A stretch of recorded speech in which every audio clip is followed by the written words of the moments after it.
5 years, the government has hired BNP Paribas, Standard Bank and KFH Investment, a unit of Kuwait Finance House, to handle investment meetings with potential investors in Europe, Asia and the Middle East in early September. Now, to tell us why Islamic bonds, or sukuks, are different and why South Africa is looking to give them a try, I'm joined by Nadir Token. He's from 27-4 Asset Management. Thank you very much for joining us, Nadir. It's a pleasure. Okay. Now, what distinguishes Islamic bonds to normal bonds?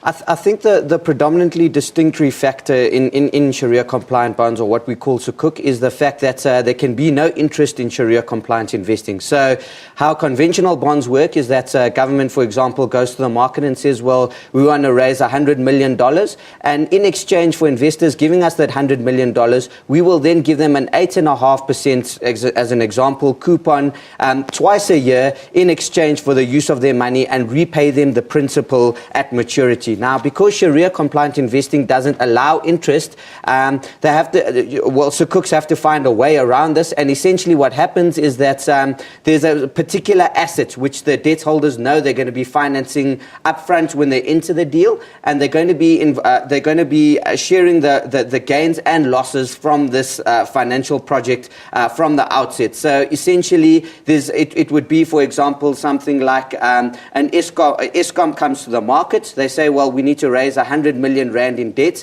for Medupi Power Station, and Medupi Power Station has these forecast cash flows over the next 10 years from generating electricity. What then happens is that instead of being paid a coupon, or what would be called interest, the investors would then gain a portion of the cash flows generated directly from that project, which is the sale of electricity, and the asset, which is Medupi Power Station, for example, will be transferred into a special purpose vehicle.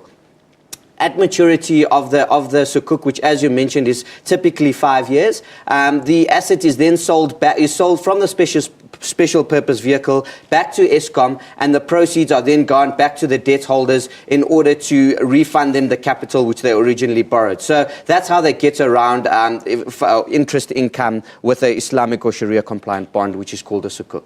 Now, this has been on the cards for quite some time. Why has it taken so long for it to happen, do you think? Yeah, I think there's a lot of logistical issues around launching a sukuk. Obviously, it's the very first one South Africa has ever done. And there were a number of complications around a portfolio of government securities which can be placed in the special purpose vehicle in order to, first of all, generate the income to pay the sukuk effectively what the coupons would be in a traditional bond. And second of all, the assets would be placed in a special purpose vehicle which will be repurchased by government at the end of the sukuk. So there were a number of complications around which assets to place in the special purpose vehicle, and that was the reasoning behind the delay of the sukuk, which has been on the cards for quite a while now. We know that ex-finance minister Praveen Gordhan mentioned the launch of the sukuk as early as the 2011 budget speech, which was in February 2011. So been on the cards for a while, and I think the asset management community and the global community will be quite excited by this news coming out of South Africa. Do you expect there to be quite a substantial take-up of the bond if it gets issued? Well, let's put this into perspective. The sukuk market has been a rapidly growing market over the last decade or so. We're looking at issuances over the last 4 years, for example. In the year 2010, we're looking at around $20 billion in issuance. Last year, we were looking closer on $50 billion in issuance. So there's been a massive amount of, massive increase in the issuance in this market.